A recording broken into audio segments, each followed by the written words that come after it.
Kita dapati ada pandangan misalnya dari cara hidup agama-agama lain. Kita juga dapati juga ada pandangan hidup atau cara hidup dari mabda atau ideologi-ideologi lain selain Islam, seperti misalnya kapitalisme dan juga sosialisme komunis. Sudah barang tentu ini tidak berkesesuaian dengan Islam. Nah, sesuatu yang sifatnya khas ini maka haram sifatnya bagi kaum muslimin mengambil hadoroh di luar Islam sebagai nilai atau norma yang dia pakai dalam pandangan hidup dia. Assalamualaikum warahmatullahi wabarakatuh. Sahabat yang terhormati Allah, kita sama-sama tengah berduka karena belum lama ini tenggelam kapal selam KRI Nanggala. Maka mudah-mudahan tausiah kali ini bisa memberikan sedikit pencerahan tentang pemanfaatan teknologi atau hal-hal lainnya yang itu bersinggungan langsung dengan kehidupan kita sehari-hari. Sahabat yang terhormati Allah, kadangkala kaum muslimin itu menjadi bimbang dan ragu-ragu, tidak bisa memilah mana di antara sarana-sarana kehidupan ini yang boleh dia pakai, boleh dia gunakan, dia ambil, sebaliknya mana yang tidak boleh atau terlarang untuk dia pakai dan dia manfaatkan. Oleh karena itu menjadi sangat relevan di sini untuk bisa memahami perkara tersebut. Baik sahabat yang terhormati Allah, kita perlu mengetahui ada yang namanya hadoroh, kemudian ada yang namanya madaniyah. Hadoroh adalah sekumpulan tentang konsepsi hidup. Jadi ini adalah pandangan tentang kehidupan yang pasti dia bersifat khas, kembali kepada dari mana asal pandangan itu. Mengenai hadoroh, sifatnya yang khas tadi, sehingga bisa kita pilih kemudian mana yang masuk dalam hadoroh Islam, di mana itu boleh kita pakai dan seyogyanya kita memang berpegang teguh kepadanya, mana pula yang itu masuk kepada hadoroh-hadoroh ghairul Islam, selain Islam, pandangan hidup atau suatu pemikiran yang mendasar, yang mengandung makna-makna, nilai-nilai di dalamnya, sehingga dia beririsan atau bahkan berbenturan secara diametral dengan hadoroh Islam itu. Kita dapati ada pandangan misalnya dari cara hidup agama-agama lain. Kita juga dapati juga ada pandangan hidup atau cara hidup dari mabda atau ideologi-ideologi lain selain Islam, seperti misalnya kapitalisme dan juga sosialisme komunis. Sudah barang tentu ini tidak berkesesuaian dengan Islam. Nah, sesuatu yang sifatnya khas ini maka haram sifatnya bagi kaum muslimin mengambil hadoroh di luar Islam sebagai nilai atau norma yang dia pakai dalam pandangan hidup dia.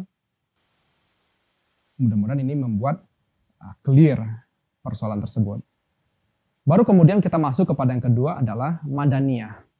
Apa itu madaniyah? Madaniyah adalah bentuk fisik atau sarana-sarana yang itu nampak atau tangible sifatnya. Kalau tadi kita katakan hadoroh, dia lebih kepada pemahaman dan letak pemahaman ada di dalam benak. Dia bersifat intangible. Nah, sementara madaniyah di sini itu adalah wujud-wujud fisik. Nah, madaniyah ada dua. Ada madaniyah yang itu am, ada madaniyah khos. Madaniyah am atau wujud-wujud fisik yang tidak terpengaruh dari hadoroh tertentu, maka ini juga boleh atau halal dipakai oleh kaum muslimin. Apa contohnya? Segala sesuatu yang masuk ke dalam ilmu pengetahuan dan teknologi. Jadi terlepas siapapun yang menemukannya, apapun bentuknya, kalau itu terkategori sebagai madaniyah am, maka kita boleh memakai. Jadi yang menemukan hukum gravitasi itu, misalnya orang barat. Yang menemukan rumus yang baru itu orang barat. Ya tidak ada halangan bagi kita untuk memakainya. Karena itu sains, ilmu pengetahuan. Begitupun hanya dengan teknologi. Yang menemukan komputer itu orang barat misalnya. Yang menemukan aplikasi seperti Facebook, Instagram, dan lain-lain itu orang barat. Tidak ada halangan bagi kita untuk memakainya. Terlepas siapapun yang menemukan. Karena dia bukan lahir dari hadoroh tertentu. Nah, ini yang harus digarisbawahi.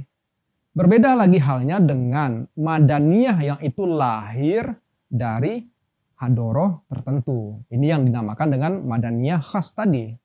Contoh, benda berupa salib itu jelas lahir dari madaniyah, dari hadoroh pemikiran umat Nasrani. Begitupun misalnya dengan pakaian biksu dengan kepala yang juga digundulkan dan ada tanda-tanda, itu jelas dia lahir dari pemahaman tentang konsepsi hidup dari umat Buddha. Begitupun halnya misal dengan lambang-lambang simbol-simbol yang menjurus kepada sosialisme, komunisme, dan lain-lain, di mana ada norma dan nilai di sana yang bersifat khas, maka kaum muslimin tidak boleh memakainya. Haram untuk digunakan. Mudah-mudahan dengan pemahaman yang seperti ini menjadi lebih jelas dan tidak ada lagi bias di antara kita. Kita tentu menyayangkan kalau misalnya ada, ayo boikot produk dari negara tertentu.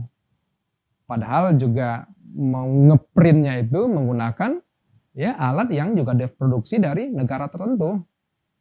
Atau misalnya ada produk-produk makanan dan lain-lain, selama itu halal tidak masalah untuk dikonsumsi, dia kembali kepada hukum asalnya.